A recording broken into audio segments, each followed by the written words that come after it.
Good afternoon and welcome to the Spring 2023 Symposium by the Wisconsin Association of Scholars, the title of which is DEI in Medicine and the Sciences, Uses and Abuses.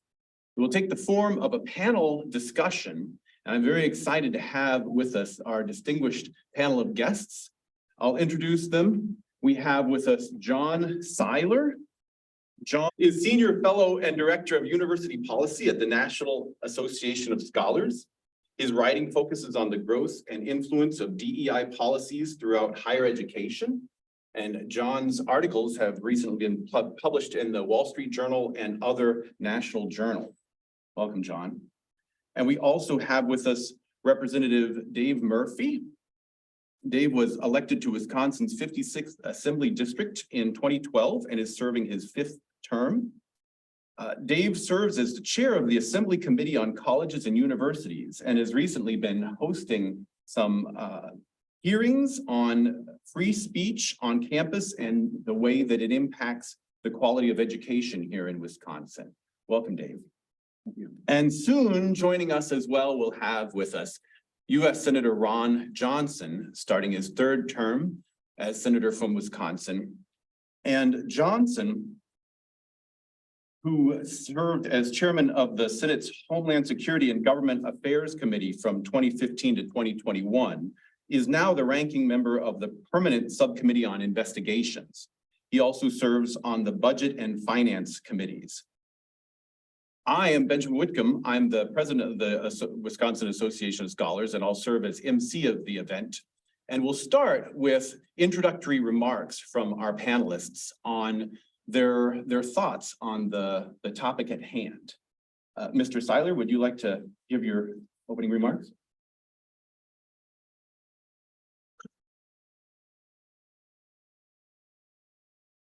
So thank you all for being here, and I'd like to especially thank everyone who's involved with the Wisconsin Association of Scholars. I think needless to say, they had to take on more work than they were expecting to in order to make this event actually happen. It's not that easy to host an event that is when you have to make a last-minute venue change a week before you plan to actually have the event live. So I'm very happy to be speaking here today, and I'm very happy that I was invited by the excellent team at the Wisconsin Association of Scholars. In 2021, Oregon Health and Science University, which is a highly ranked medical research institution, released its Diversity, Equity, and Inclusion and Anti-Racism Strategic Action Plan. This plan included dozens of tactics that the medical school intended to adopt in order to advance the goals of diversity, equity, and inclusion. One of those tactics was this, quote, include a section in promotion packages where faculty members report on the ways that they are contributing to improving DEI, anti-racism, and social justice. The plan continues by promising to, quote, reinforce the importance of these efforts by establishing clear consequences and influences on promotion packages. Now, medicine is nobody's idea of a discipline that is infused with activism. Usually when we think about academia and the way that people in academia are inclined towards political activism or inclined towards a particular view of the world that they push heavily, a view of the world that focuses on these concepts like diversity, equity, and inclusion. Most people are still surprised to learn that a medical school would do anything like this.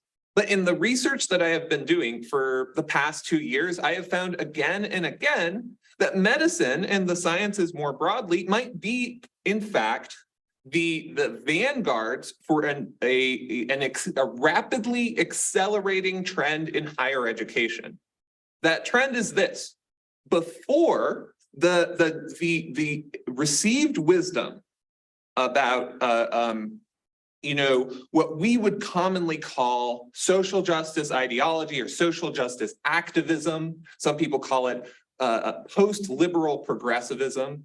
The idea was that you have a small group of very committed and zealous students or committed and zealous professors who hold views that are highly progressive, highly contestable, and sometimes even tendentious. And those people are really creating a culture that we would say is repressive, where ideas can't be considered because there's a group of people who will come out and make sure that your ideas are not heard. Now, of course, that sounds familiar to anyone who knows about the lead up to this event. But for a long time, that was essentially what people, how a lot of people described what's going on in higher education. There is a group of zealous professors, zealous students, and they are really enforcing a culture of conformity through their actions. Now, what I have found is that we have moved past that stage. We are no longer in an environment where the source of conformity, the source of kind of academic groupthink is merely voluntary. Rather, we live in our institutions of higher education increasingly now have taken those principles and institutionalized them. They have engraved them into institutional policy. And so I want to talk briefly about essentially the way that DEI, diversity, equity, and inclusion, has come to constitute an all-encompassing priority in academia, one that is enforced by official institutional policy, and one that ultimately pushes people in the wrong direction, away from that core mission of the university, the pursuit of truth, and towards instead the pursuit of social goals, often social goals that are hotly contested by people throughout the country. In academia, we increasingly see that there is little debate to be had over these issues of truly great importance. So I want to talk first about how our institutions today face a high level of top-down pressure to ensure that DEI is a goal that is adopted by people working in academia. So, for instance, the U.S. Department of Energy Office of Science in September announced that grant applicants for all of the grants that they give for the physical sciences must submit what are called peer plans. These are essentially plans on how, quote, equity and inclusion are an intrinsic element to advancing scientific excellence in their research projects. Likewise, the president of the AAMC, the Association of American Medical Colleges, which is one of the sponsors for the LCME, which accredits medical schools, recently said this. He said, "We believe that this topic, diversity, equity, and inclusion, deserves just as much attention from learners at every stage of their careers as the latest scientific breakthroughs." No surprise, this is a stated priority for institutions across the country. So for instance, in 2020, several deans at Mount Sinai's Icahn School of Medicine declared, quote, "There is no priority in medical education that is more important than addressing and eliminating racism and bias." Remarkably, this was in an article written in December of 2020. We might recall that there were, several other things that might have been considered more important at that time for medical students to learn. Similarly, UC Berkeley's College of Engineering, when describing its hiring practices in 2017, stated this, that excellence in advancing equity and inclusion must be considered on par with excellence in research and teaching. So what has this priority done? This priority, which those are just a few isolated quotes, around the country, institutions have ensured that these priorities are paramount.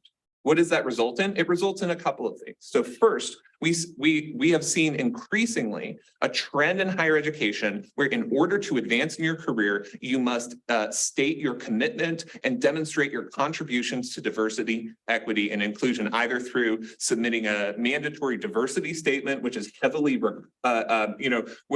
these statements are often heavily weighed in the application process, or through some other form of DEI evaluations. Oregon Health and Science University is one of just many examples where if you do not, or where they explicitly state there will be consequences if you don't basically demonstrate that you are pushing towards these stated goals. But it goes further than simply creating litmus tests for people working in academia, which of course bring up serious problems in their own right. It also, this priority of diversity, equity, and inclusion has also created an environment where the education that students are receiving, especially the education in medical schools and in the sciences, is being distorted, where certain political goals and political conclusions are made essentially mandatory for both students and faculty alike. So I will give just one example. In 2020, the UNC School of Medicine convened a task force for integrating social justice into the curriculum. That task force released a report, and the report included dozens of recommendations that at first the medical school said that it was going to adopt. They essentially listed every recommendation and on their website, and they listed all of them as on time for implementation. One of these recommendations included creating a mandatory advocacy competency for students to learn, where they learn how to advocate for certain political causes. And remarkably, the document even listed the political causes that students had to advocate for, which included things like a quote, compassionate immigration policy and radical reform to the US criminal justice system. Needless to say, those policy priorities are absolutely coded to one side of the political spectrum. And yet the UNC School of Medicine initially said that they were going to adopt those policies because of their task force devoted to promoting DEI. And finally, I would say, in addition to distorting education, this priority threatens to distort in many different ways the research that is produced by universities across the country. So for instance, UC San Francisco, which is a major grant recipient from the NIH, one of the top recipients of NIH money, recently released its own devoted plan for DEI in research, and they created a separate vice chancellor position for promoting DEI in research. This one step in this plan was to basically give more money to a grant program in anti-racism research. And if you look at what anti-racism research entails, UC San Francisco explicitly states that people engaged in anti-racism health research should really use a methodology called public health critical race praxis.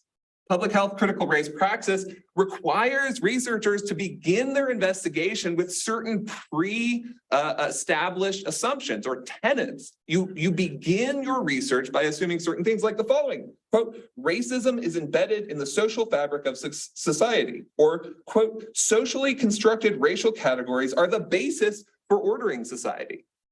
This is built into the research methodology that UC San Francisco is actively promoting through a grant program that they adopted because of their plan for promoting DEI in research. This has, it promises enormous effects.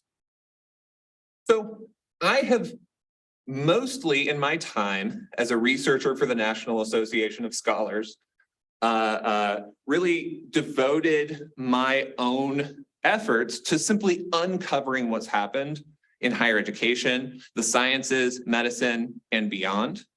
But I think it's important to underscore that the things that I've uncovered are enormously consequential and could radically alter what higher education is. Higher education exists for the pursuit of truth. The pursuit of truth requires that you not be beholden to a particular ideology. But again and again, people operating with the priority of promoting diversity, equity, and inclusion show themselves to absolutely have allegiance to certain pre-given or pre-established assumptions about how the world works. That inhibits our ability to pursue the truth across the board on a variety of issues. So not only do we have a situation where increasingly universities are requiring faculty to submit what are effectively political litmus tests in order to be hired, where they're required to be, evaluated for their commitment to a set of principles, diversity, equity, and inclusion, which very evidently imply a substantive view of the world, a substantive view of a whole number of political and social issues that ought to be debated. But it goes far beyond that. This priority is now diverting research funding towards, for not in the pursuit of truth, but rather in the pursuit of ideological goals. It's creating it is creating increasingly research that is fodder for activists, regardless of the quality of that research. And if you look at the research being done on hot button issues, like, for instance, what's called adolescent or youth gender medicine, you see a lot of low quality research that can then be taken up by journalists in order to push a particular narrative about the world. And increasingly, that kind of research is being prioritized under the banner of diversity, equity, and inclusion. And what I think that this, in the long term, will lead to, and what it already very evidently has led to, is a situation where many who are working in universities today cannot even comprehend why anyone would have alternative views. And we saw that in the lead up to this event, where there was very little discussion of what I was going to speak about. When there was a petition against my appearing at the Medical College of Wisconsin, they said very little about the substance of my research.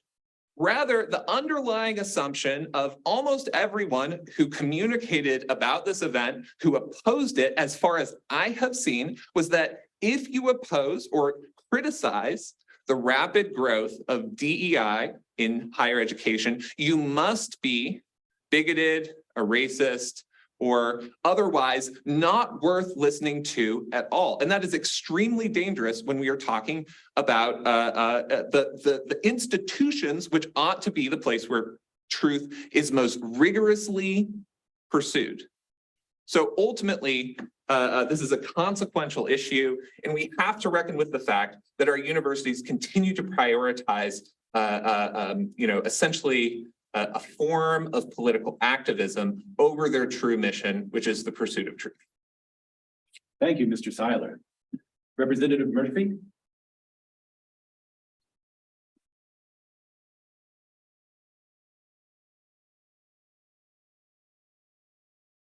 Thank you so much, Benjamin, for having me here today. It's been a very interesting week for me. I've just got done chairing a number of hearings on free speech on college campuses in the state of Wisconsin. And I've also been canceled this week.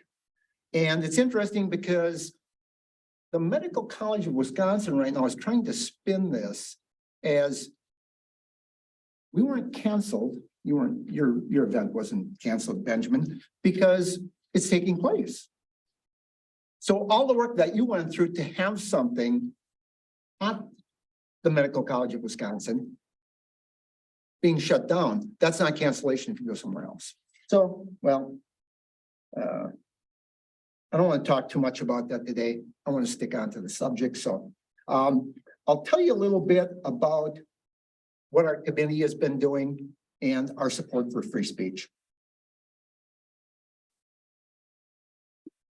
we've talked about our series of hearings and we've defined them as how free speech affects the quality of education on our campuses and whether students, taxpayers, and employers are getting their money's worth. Because we really believe that free speech is a tremendous issue on our campuses. And when you don't have free speech, when you don't have the sifting and winnowing of ideas on campuses, how are our college students going to develop the critical thinking skills that they need to really grow this society, be the leaders of our next generation? So we had a series of 4 hearings, Madison, Eau Claire, Oshkosh, and Madison. We finished up yesterday. The first hearing that we had in Madison, very interesting that we had Jacqueline Pfeiffer Merrill from the Bipartisan Policy Institute speak to us.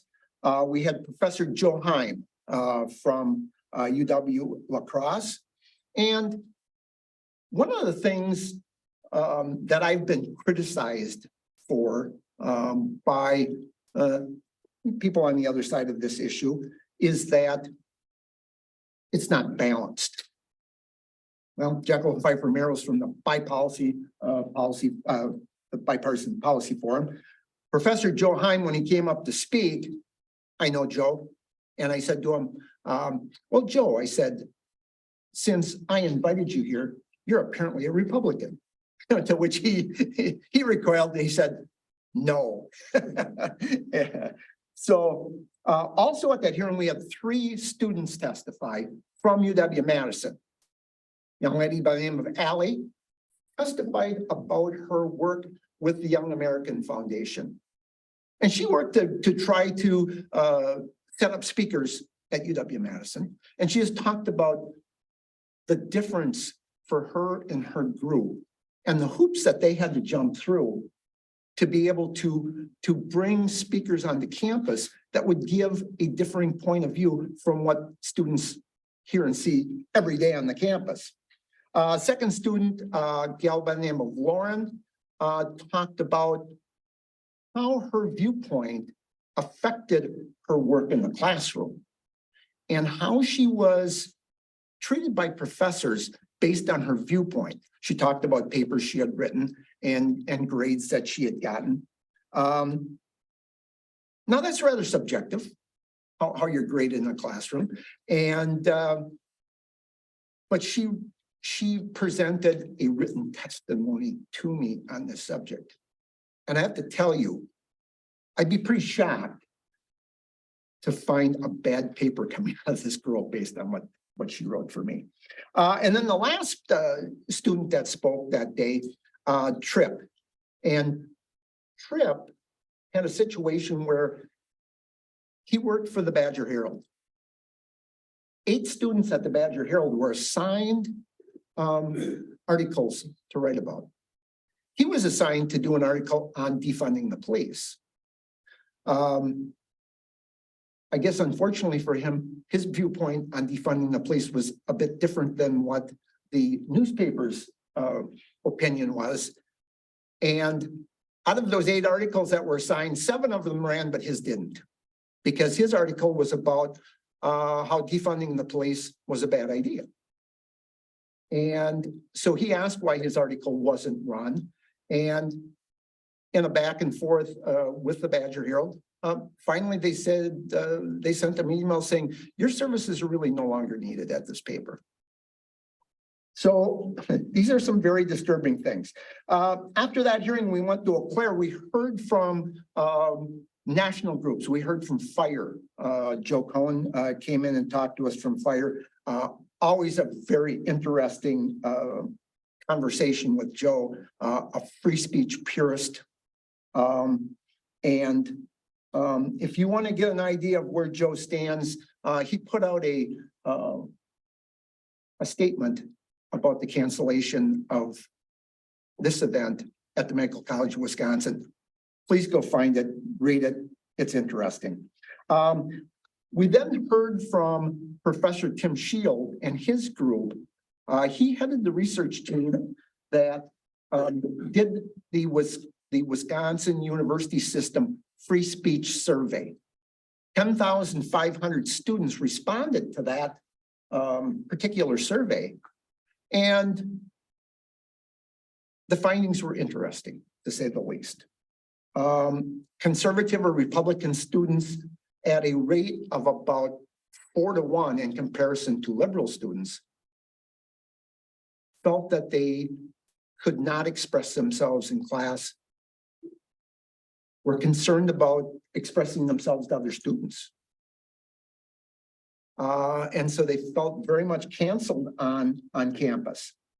We also heard from Professor George Craven, who was from UW-Cross at that particular hearing. And the interesting comment I would make about George is a African-American professor, but he's a professor emeritus, he's retired. Comment he made to me is that he wouldn't have testified if he was still working.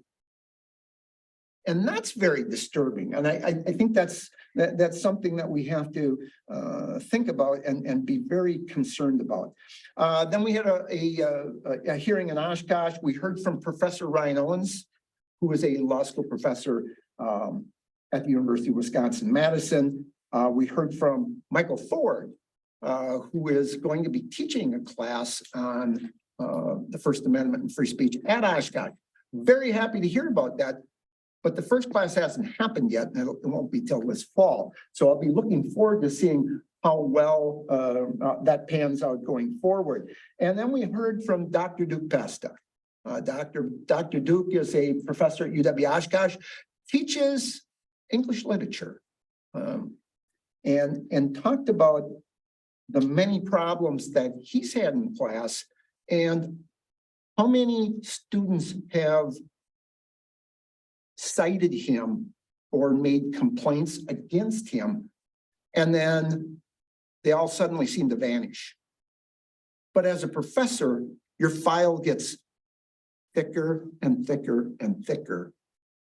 And we were talking about how many times the investigation is the punishment.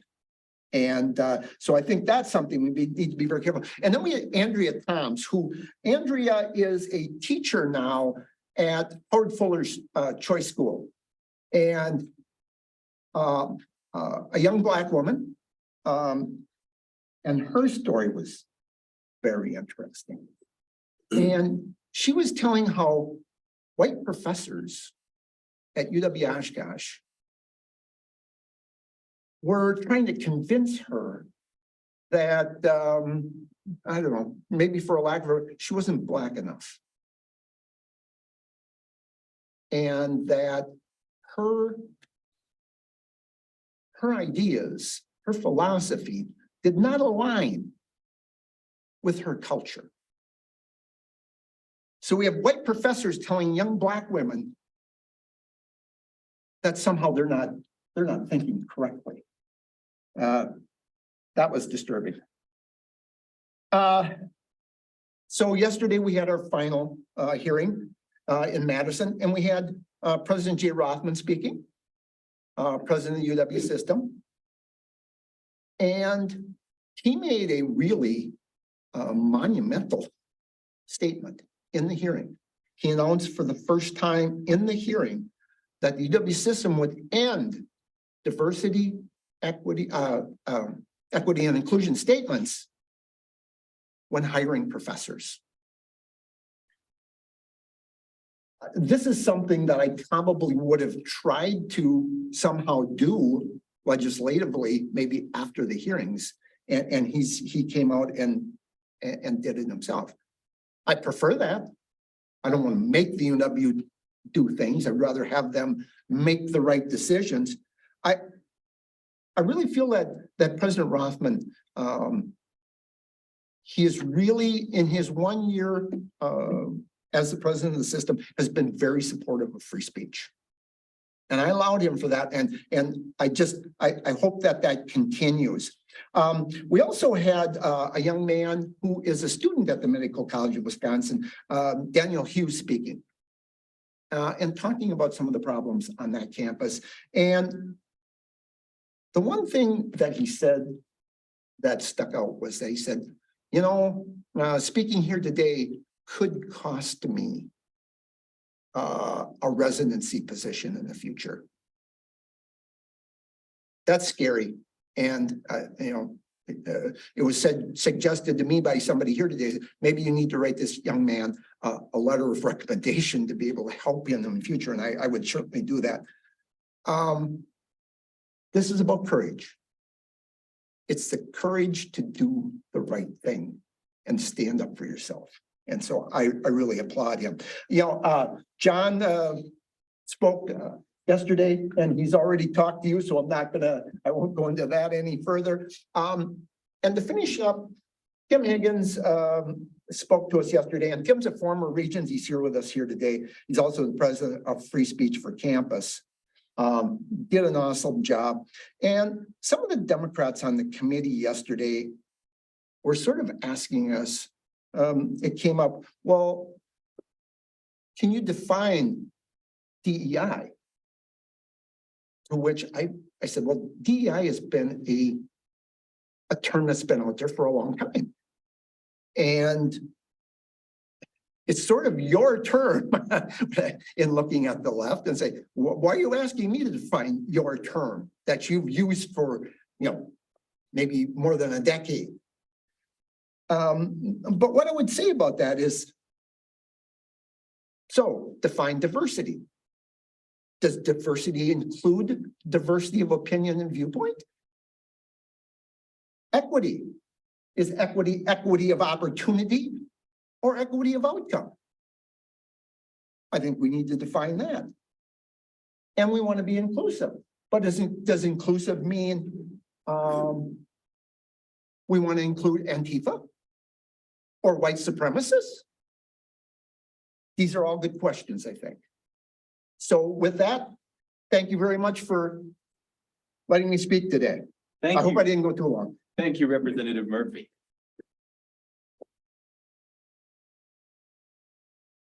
Senator Johnson, your opening thoughts? Sure. Thank you, Dr. Whitcomb, and appreciate being invited to this forum. I wasn't aware of what this was all going to be before it got canceled. I was asked to come to a symposium where I could relay my experience during COVID, trying to get the truth out there, trying to inform the public against great resistance. So that's what I thought this was all about. But then I found out that, by the way, this has been so offensive. Listen to you. I really ought to just walk out. So I found this more about diversity, equity, inclusion. As you know, Dave was talking about individually. Does anybody really disagree with those terms? You know, I think we all embrace diversity. We certainly want, as you said, equal opportunity. We want an inclusive society. This is a term, this is a movement that's being pushed in our society, not to unify us, not to heal us, to exacerbate the divide. Well, let's be honest about that. You know, I'm 68 years old. I grew up during the 60s and 70s. I still think Martin Luther King's "I Have a Dream" speech is probably the best, if not, you know, one or two, Gettysburg Address, one of the best speeches ever given in American history. Mainly because it had the most simple concept that didn't we, by and large, all embrace? Whereas Americans, we are going to judge people by the content of their character rather than the color of their skin. Now, we have discrimination, sure. Is there still hate? Sure. But I mean, we are fallen human beings. Okay, we are sinful. So, you know, that will always exist in society. But, you know, my own personal witness during 68 years of life is I have seen a dramatic reduction in discrimination in all its forms, whether it's racial, whether it's gender, whether, you know, in all forms. Again, it still exists, but we've done a pretty good job as in society is eliminating or dramatically reducing discrimination. Why don't we celebrate that success and then build on it? That's not what's happening today. What's happening is we're going back to a resegregation society. And the truth of the matter is all these people that are pointing the finger because you're not falling in line with their little program of DEI, whatever, and then accusing you of hate. They're the ones that are promoting hate. They're the ones that are exacerbating the divide. It's a classic tactic of the left. Falsely accuse your opponent of exactly what it is you are doing. So it was interesting. I was at a couple of high schools today, and one of them, one of the students astutely asked, what about the political divide in this country? And what can we do about it? And my response is, first of all, I hate it. I mean, I absolutely, there's a little hate in my heart. I hate the political divide, the uncivil discourse. The ability that we can't have this discussion because we get canceled. And, somebody who's going to be offended by this discussion. My solution was to focus on areas of agreement. Don't we all share the same goal? We all want a safe, prosperous, secure Milwaukee, Wisconsin, America. We're concerned about each other. America's a great nation, not a perfect nation. We're a great nation primarily because we are good people. We've had some pretty bad leadership every now and again. We've got some pretty nasty movements. But as people, we are good people. So let's acknowledge that, let's embrace that, and let's focus on those areas of agreement, because I think there's far more that unifies Americans than divides it. Let's not focus on the division, let's focus on the unification, on the healing. But let me just from my standpoint, a quick little analogy in terms of the absurdity of what they're pushing in terms of DEI. Can you imagine if, let's say, the Green Bay Packers, we all love the Green Bay Packers, right? If all of a sudden there's a movement, let's say the movement DEI transferred it to the players on the football field, demanding absolute diversity, equity, and inclusion. We wouldn't tolerate that as a society because we want to see excellence on the football field. We want to win, right? That's for football. Again, we're all for diversity, we're all for equal opportunity, we're all for inclusion. But I tell you what, where I want merit, where I want excellence, is when somebody's going to take care of a life-threatening illness for me and a loved one. Where I want excellence is where I've got engineers designing bridges and skyscrapers. We need to have the best and the brightest in those positions, those individuals.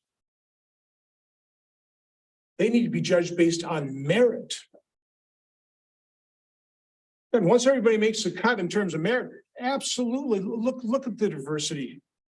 Have no problem in that, but the first cut must be merit.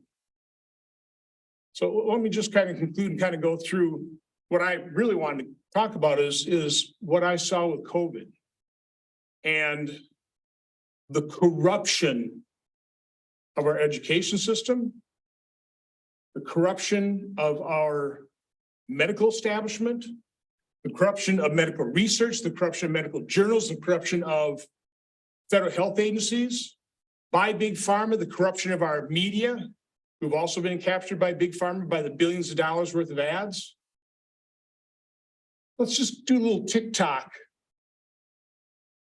timeline through COVID, where you had Anthony Fauci initially saying masks, they're not going to do any good. Until he said, we need them. We need to impose them on children. By the way, if there's a group of people that we knew right up front the masks would never work, would be kids. They were in his party hats. And when we impose these on children, it was absurd. It was insane. It was ridiculous. But it became the orthodoxy, didn't it? It made no sense. How could that possibly have been imposed in America? What about the shutdowns? There's no pandemic plan for a respiratory virus that ever envisioned shutdowns. And yet those in power embraced the shutdowns because it gave them power. They didn't work. I don't see how anybody can take a look at our response to COVID and call it anything but a miserable, and I mean a miserable failure. The human toll, the economic shutdowns, the loss of life, patients being denied early treatment, because if you had a treatment, you can't get an emergency use authorization on a vaccine. What we did to our children, the loss of learning, it will not be recovered. One study, 22-point reduction in IQ. That's not for me. I think it's Brown University. We don't recover from that. Now, those that impose these things on us, they want to declare the emergency over and move on. They want amnesty. Oh, it's kind of tough making these decisions. Let's forget about what we did. Anthony Fauci said, I never shut down a school. Well, you sure recommended it. Let's talk a little bit about the vaccine itself. You might get a little queasy at this. Let's talk about how we were lied to. We were all told that that vaccine is going to go to the arm, stay right there. Body's going to respond, produce antibodies, and then all's well. 95% effective. And by that, they certainly implied that you're not going to get infected, you're not going to transmit it. Well, first of all, the vaccine, the mRNA, is encapsulated in a lipid nanoparticle, which is designed to permeate difficult to permeate barriers, like the blood-brain barrier, like the placenta barrier. They didn't do studies because they bypassed so many studies with this experimental gene therapy. They didn't do studies on the biodistribution of the vaccine, but they did them on the lipid nanoparticle. We didn't find out about this until Japanese regulators through FOIA got that biodistribution. Found out that lipid nanoparticle did exactly what it was designed to do. It permeated different barriers. It concentrated in the ovaries, in the kidneys. It got into the brain. We weren't told that, were we? We forced that on everybody. I mean, the mandates were grotesque, the loss of freedom during the pandemic. And again, how does this relate to DEI? It's because the lack of diversity of thought in our medical schools, in our colleges, in the medical establishment. What shocked me most, and a lot of things shocked me during COVID, was the closed-mindedness. Now, I remember watching the internet. This is when you had, by the way, courageous doctors. People like Pierre Corey that went to New York to treat patients. Not all doctors treated COVID patients. We've had testimony from nurses saying, very few doctors actually went in to see patients. They sent the nurses in. Okay? Pretty scary time back then. You had people going to New York. We had the internet. They didn't have that back in 1918 during the Spanish flu. We had the internet. We could have shared all this information. You could have had all these doctors practicing medicine in the midst of a pandemic, trying different things, sharing their experience, providing treatment in real time, not waiting for a random controlled study. Doctors tried to do that. They were shut down. They were censored. They were vilified. They had their professional careers destroyed. Not much diversity of thought, huh? Anybody pushing this DEI, complete phonies. They have no interest whatsoever in true diversity. None.